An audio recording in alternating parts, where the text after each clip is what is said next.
49ers. Who gets the biggest piece of the blame pie for where the 49ers are right now?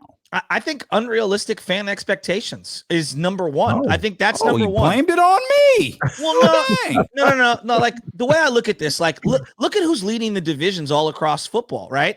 It's a young mobile quarterback or a team that has what they believe to be a franchise quarterback, right? For the most part, or they're a team that's really got synergy and is clicking on the come up. And I look at the Niners. I thought they were an 8-9.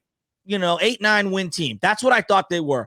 Because I kept going back to this perfect Alex Smith Mahomes scenario that everyone kept using as a metaphor and as an example for the Niners.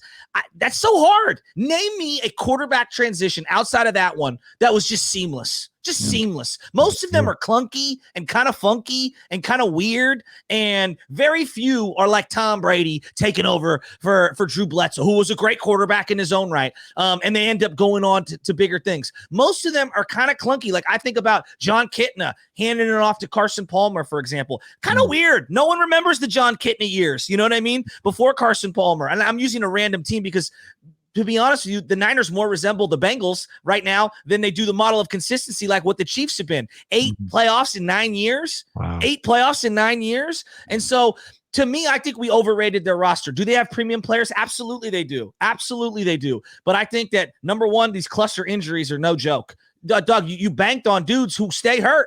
D Ford stays hurt. Raheem Mostert, God love him, stays hurt. Your offensive line stays hurt. Your Jimmy Garoppolo quarterback stays hurt. This is the second most games he's played in his career. Say that out loud.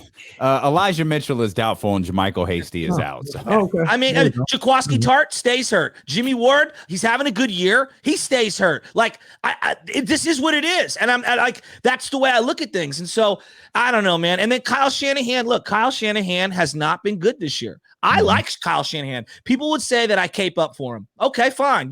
Maybe I do. I have an affinity for people. Forget the outfits and the Yeezys and the flat-brimmed hats. I just think that he's a really good play designer. I do. Does that make you a great coach? No.